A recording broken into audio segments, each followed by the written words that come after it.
धर्मराज युधिष्ठिर कहने लगे, हे जनार्दन, आपने सभी एकादशियों का विस्तार पूर्वक वर्णन कर मुझे सुनाया है, अतः आप कृपा करके मुझे अधिक मास के शुक्ल पक्ष की एकादशी का क्या नाम है, उसकी विधि क्या है, इस सब के बारे में बताइए।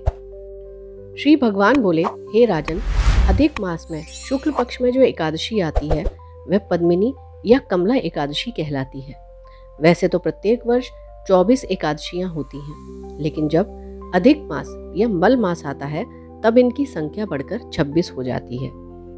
अधिक मास में 2 एकादशियां होती हैं, जो पद्मिनी एकादशी शुक्ल पक्ष में और परमा एकादशी कृष्ण पक्ष में आती है। इस एकादशी का व्रत करने के लिए दशमी के दिन व्रत का आरंभ करके कांसे के पात्र में जौ चावल आदि का भोजन करें तथा नमक न खाएं। भूमि पर सोएं, ब्रह्मचर्य व्रत का पालन करें। एकादशी के दिन ब्रह्म मुहूर्त में शौच आदि से निवृत्त होकर दंत धावन करें और जल के 12 कुल्ले करके शुद्ध हो जाएं। सूर्य उदय होने के पूर्व उत्तम तीर्थ में स्नान करने जाएं। इसमें गोबर, मिट्टी, तिल, कुशा व आंवले के चूर्ण से विधि पूर्वक स्नान करें। श्वेत वस्त्र धारण करके भगवान विष्णु के मंदिर में जाकर पूजा अर्चना करें। भगवान कृष्ण बोले, पुरुषोत्तम मास में अनेक पुण्यों को देने वाली एकादशी का नाम पद्मिनी है। इसका व्रत करने पर मनुष्य कीर्ति प्राप्त करके वैकुंठ को जाता है, जो मनुष्यों के लिए अति दुर्लभ है। हे राजन, ध्यान पूर्वक इस कथा को सुनो। पूर्व काल में त्रेता युग में हय नामक राजा के वंश में कृतवीर्य नाम का राजा महिष्मतीपुरी में राज्य करता था। उस राजा की 1000 परम प्रिय स्त्रियां थीं, परंतु उनमें किसी को भी पुत्र नहीं था जो कि राज्यभार को संभाल सके। देवता, पितृ, सिद्ध तथा अनेक चिकित्सकों आदि से भी राजा ने पुत्र प्राप्ति के काफी प्रयत्न किए, लेकिन सब असफल रहे। तब राजा ने तपस्या करने का निश्चय किया। महाराज के साथ उनकी परम प्रिय रानी, जो इक्ष्वाकु वंश में उत्पन्न हुए राजा हरिश्चंद्र की पद्मिनी नाम वाली कन्या थी, राजा के साथ वन में जाने को तैयार हो गई।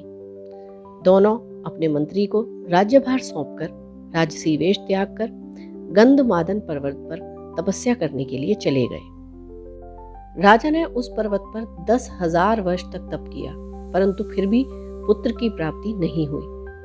तब पतिव्रता रानी कमल नयनी पद्मिनी से माता अनसुया ने कहा कि 12 मास से अधिक महत्वपूर्ण मल मास होता है, जो 32 मास के पश्चात आता है।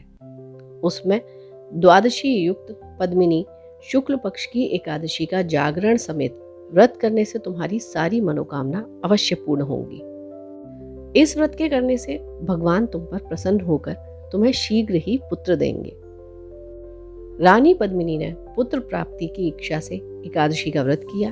वह एकादशी को निराहार रहकर रात्रि जागरण करती। इस व्रत से प्रसन्न होकर भगवान विष्णु ने उन्हें पुत्र प्राप्ति का वरदान दिया।